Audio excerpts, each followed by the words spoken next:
देखिए, बिरोड़ बारा ने और विशेष तौर से बिरोड़ गांव ने आज हमारी जो चुनावी कार्यक्रम चल रहे हैं उसके तहत हम गांव बिरोड़ में आए।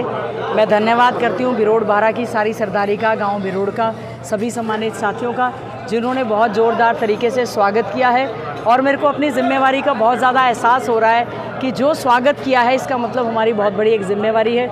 मैं उनको आश्वासन देना चाहती हूँ कि हम हमारे झज्जर का पूर्ण तरह से विकास करने का काम करेंगे और बिरोड़ गांव को पूरा आदर्श गांव बनाने का काम करेंगे। इसी गांव से मैम, और आपने कहा कि जिसमें खिलाड़ी होंगे उसको आदर्श गांव बनाएंगे। जी, हमने हमारे घोषणा पत्र में भी, ये वैसे तो लॉन्च होगा पर हमने घोषणा की थी, हमारे ओलंपिक में जो मेडल लेकर हमारे खिलाड़ी गए हैं उनके गांव को हम लोग जो है आदर्श गांव बनाने का काम करेंगे। अमन सहरावत जो है हमारे गांव बिरोड़ से हैं, जहां सभी ने उनका बहुत बहुत स्वागत अभिनंदन किया था।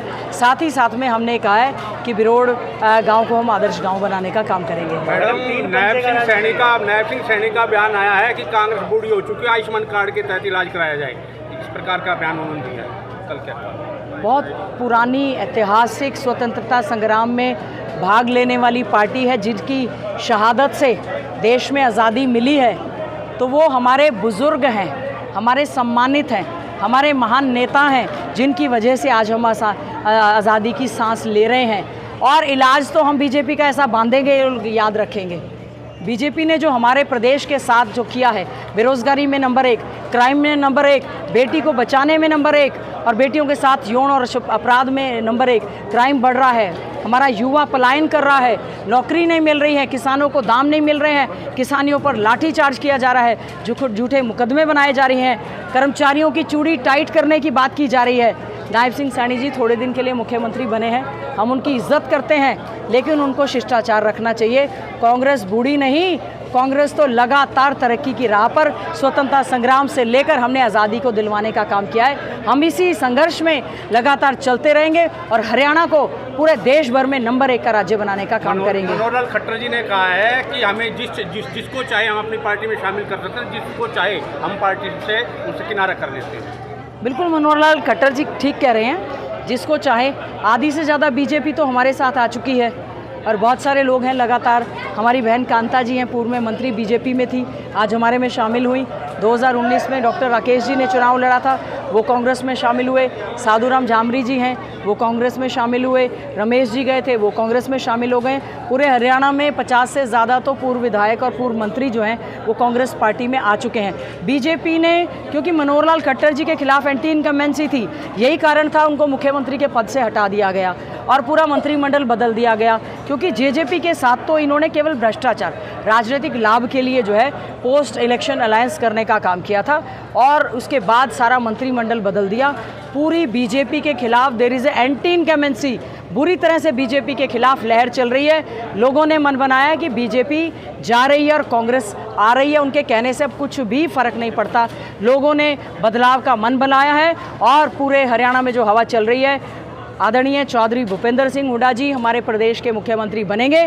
और मैं ये आश्वासन देना चाहती हूँ, सांसद भाई दीपेंद्र हुड्डा जी के साथ मिलकर हम हमारे झज्जर का और पूरे प्रदेश का विकास करने का काम करेंगे। घोषणा पत्र आने वाला जी, देखिए, हमारा घोषणा पत्र 1-2 दिन में ही आ जाएगा, उसकी लॉन्चिंग होगी। इससे पहले हमारी 7 गारंटीज़ हमारे राष्ट्रीय अध्यक्ष आदरणीय मल्लिकार्जुन खड़गे जी ने की हैं और हम ये जो 7 वायदे पक्के इरादे, हाथ बदलेगा हालात, आ रही है कांग्रेस, इस तरह के जो नारे पूरे प्रदेश में चल रहे हैं, हमारी जो गारंटी है वो गारंटी है।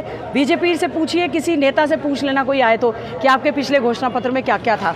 उन्होंने तो घोषणा पत्र खोल के भी नहीं देखा। जेजेपी के साथ कॉमन मिनिमम प्रोग्राम एक सेट किया था, अनिल विज को उसका अध्यक्ष बनाया था, कोई मीटिंग नहीं हुई। हमारी जो भी घोषणाएं हैं, आदरणीय राहुल गांधी जी ने कहा है वही घोषणा करनी है जो आपको पूरी करनी है। हमारी जो 7 गारंटी, चाहे बुजुर्गों को लेकर है, युवाओं को लेकर, किसानों को लेकर, कर्मचारियों को लेकर, स्वास्थ्य या शिक्षा को लेकर है, हर उस गारंटी को पहली कलम से कांग्रेस पार्टी पूरा करने का काम करेगी। आम आदमी पार्टी के राज्यसभा सांसद संजय सिंह वो कह रहे हैं कि हरियाणा सत्ता की चाबी अब की बार केजरीवाल के पास होगी, उनके बिना सरकार नहीं बनेगी। कोई बात नहीं, कोई भी राजनीतिक जल चुनाव के दौरान जब मैदान में आता है, सभी को अपना अपना अधिकार है अपनी चुनावी लड़ाई लड़ने का, अपने मुद्दों के साथ आने। कांग्रेस पूरी तरह से सक्षम है, मजबूती के साथ, पक्के इरादे के साथ, कांग्रेस थंपिंग मेजॉरिटी के साथ हरियाणा में सरकार बनाने जा रही है। भारतीय जनता पार्टी एक मुद्दे को भुनाना चाहती है, सैलजा को लेकर। आप भी एक दलित हैं, तो क्या कांग्रेस पार्टी में दलितों की कोई रिस्पेक्ट नहीं है? इस तरह के रूमर एक सेट किया। क्या कुमारी शैलजा जी केवल दलित हैं? वो पूर्व में केंद्रीय मंत्री रह चुकी हैं, उनके पिताजी मंत्री रह चुके हैं, अध्यक्ष रह चुके हैं, वो हमारी पार्टी की अध्यक्ष रह चुकी हैं, अभी सम्मानित हमारी पार्टी की वो सांसद हैं, हमारी बहुत बड़ी नेता हैं। क्या मैं सिर्फ कहूँ कि मैं गीता बुक्कल केवल मात्र एक दलित हूँ? मैं यहाँ की विधायक भी हूँ, मंत्री भी रही हूँ।